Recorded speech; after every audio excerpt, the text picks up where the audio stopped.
Thank you very much.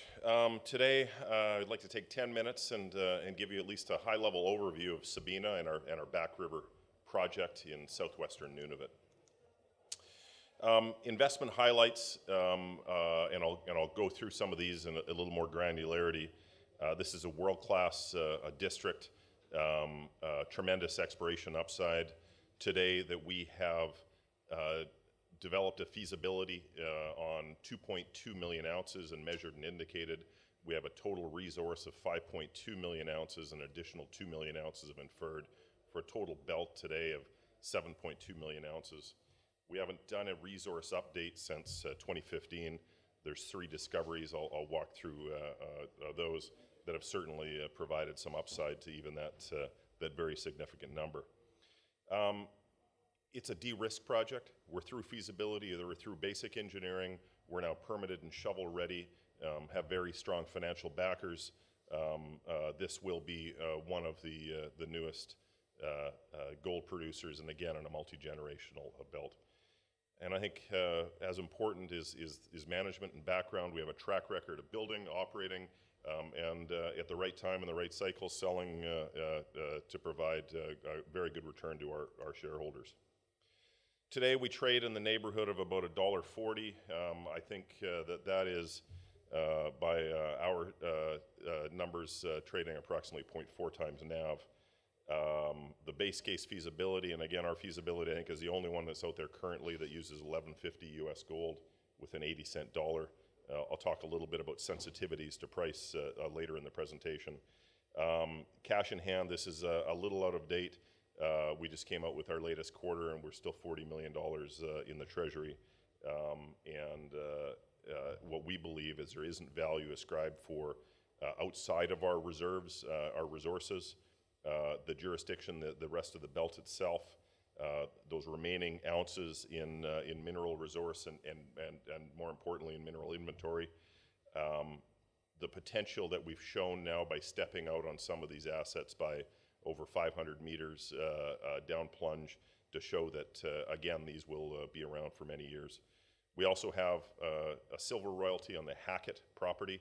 I'll go through some details and that, and again, it's something that provides us direct interest in 40 million ounces of silver attributable to Sabina. And again, we're permitted, shovel ready, not only permitted, but also our social license has been received with our Inuit Impact Benefit Agreement being signed earlier this year. A bit of history on Back River. Again, the belt was discovered in the 80s. It was originally Trig Willett and others. You can see by the bar chart on the lower right, the global resource when we acquired this was about 2.2 million ounces, and we have grown that again to over 7.2 million ounces in all categories, including the 2 million ounces of inferred. And again, we know that that is likely to grow, and again, by some of the discoveries that we've made subsequently.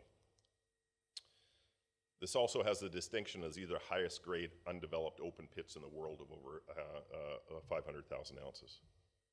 If we look at this table of America's development projects and early years operating, and you can see the only 2 to the left of us are much higher cost underground deposits at 6.2 grams per ton. Again, these are very rare deposits. In terms of the deposit type, these are banded iron formations. This table shows all of the banded iron formations in the world that are either development stage or have produced. It's a logarithmic scale. 10 tons gold is 330,000 ounces, 100 tons is 3.3 million ounces, 1,000 tons is 33 million ounces. You can see where we sit already, and again, the unicorn is in the very top right. The Homestake lead mine is the only one to cross that 33 million ounce or 1,000 ton threshold.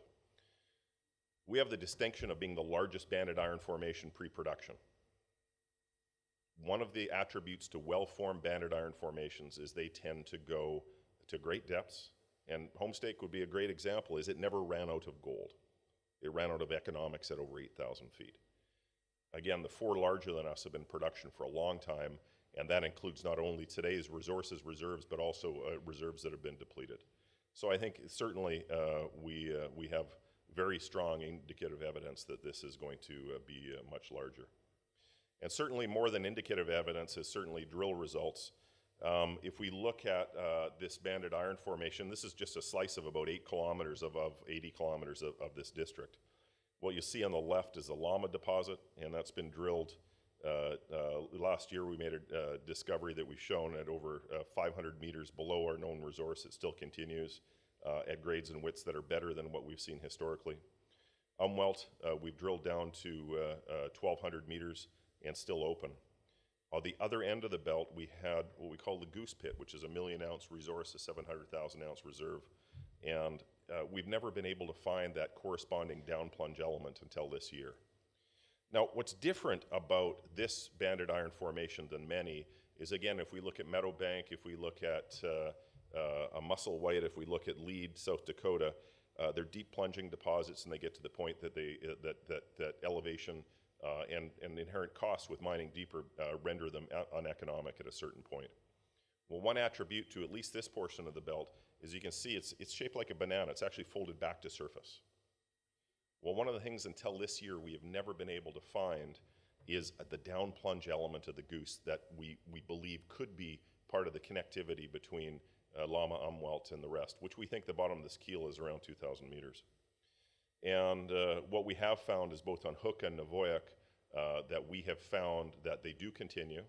The mineralization on the Llama and Umwelt side is very distinctive and different than that of the Goose. And what we're finding in this with this an 8-kilometer package is this new Navoyak discovery is certainly mineralogically as close to identical as you can get to what we see on the far left of the slide. Again, 80-kilometer district. We aren't even going to talk today about the George project. George is 1.1 million ounces indicated, another 1 million ounces of inferred at average of over 6 grams, 50 kilometers away. This is a pretty easy slide to talk about today. We're permitted, we're shovel ready. 5 years, over $30 million in order to gain social license. First world jurisdictions, this is an arduous process, but the good thing about it is once received is they are permanent. Feasibility study, if we take a look on the right, I talked earlier about sensitivity. Today we're 75-cent dollar, we're closer to $12.50. This makes an after-tax return project of over 30% and $700 million net asset value. CapEx, again, not a lot of time to go through these in detail, but what we're doing is chewing away at some of the CapEx, particularly when it comes to the de-risking, logistics, and infrastructure. What you see is what we built here last year, which is our marine laydown area port facility.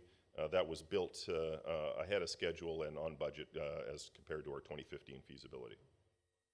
When we look at funding requirements, this is initial capital as a percentage of market capitalization. You want to be on the left, not on the right on this slide, and certainly from a capital intensity perspective is we have one of the better projects going forward. I talked a little bit about Navoyak, and again, we came out with another release day before yesterday, but remember, this is an economic deposit at 8 grams, or 6 grams.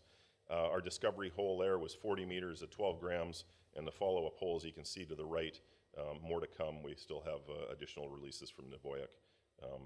Economics on these kind of grades, particularly as ancillary deposits to what we have are after payback is certainly very economic. Again, another snapshot of what we've done for capital and de-risking. What we have been focusing on, this is a northern project, is making it into another fly-in, fly-out project in the north, reducing the dependence on air and the ability to bring in things overland.